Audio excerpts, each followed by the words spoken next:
Valentine day निमित्ताने गुलाबाचे फूल जालना बाजारात विक्रीसाठी दाखल झालेत. जालना बाजारपेठ गुलाबांच्या फुलांनी सजले.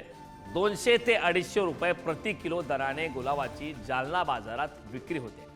व्हॅलेंटाईन डेला गुलाबाच्या फुलाला अधिक मागणी असते, त्यामुळे आज व्हॅलेंटाईन्स डे असल्याने गुलाबाच्या भावात काहीशी वाढ झाल्याचं चित्र पाहायला मिळतं. गुलाब फुलाला चांगला भाव आणि चांगली मागणी असल्याने फूल विक्रेते समाधानी आहेत. जालन्याच्या फूल बाजारातून आढावा घेतला आमचे प्रतिनिधी गौरव साळी. व्हॅलेंटाईन्स डे निमित्त जालना शहरातील बाजारपेठ विविध फुलांनी सजलेली पाहायला मिळत आहे. मी सध्या उभा आहे जालना शहरातील फुल मार्केट परिसरात. या ठिकाणी आपण पाहू शकतात की मोठ्या प्रमाणात फुलांची आवक, विशेषतः गुलाबाची आवक जी ती या बाजारात झाल्याचं पाहायला मिळत आहे. आणि साधारणतः 200 ते 250 रुपये दर जो आहे प्रति किलो हा या गुलाबाच्या फुलाला मिळताना पाहायला मिळत आहे.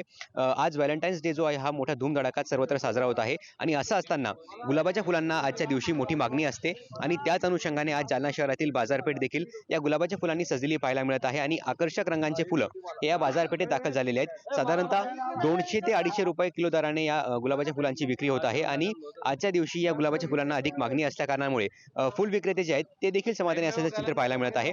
आपण या ठिकाणी पाहू शकतात की बिजली असेल, गुलाब असेल, झेंडू असेल यासह विविध फुलं जे आहेत ते या बाजारपेठेत दाखल झालेले आहेत. आणि हा जो व्हॅलेंटाईन वीक आहे, या व्हॅलेंटाईन वीकमध्ये या गुलाबाच्या फुलाला अधिक मागणी असते. आणि आज व्हॅलेंटाईन्स डे असल्या कारणामुळे या गुलाबाच्या फुलाला अधिक मागणी आहे. आणि तरुणी या फुलाला घेऊन एकमेकांना देत असतात, त्यामुळे या फुलाला भाव देखील आज चांगलाच वाढल्याचं पाहायला मिळत आहे. आणि साधारणतः 200 ते 250 रुपये किलो दराने या फुलाची विक्री होताना पाहायला मिळते. त्यामुळे फुल विक्रेते जे आहेत ते देखील आनंदित असल्याचं पाहायला मिळत आहे. आणि फुलाला चांगली मागणी आहे, त्याचबरोबर चांगली आवक असल्यामुळे फुल विक्रेते देखील समाधानी असल्याचं चित्र जालना बाजारपेठेत पाहायला मिळत आहे.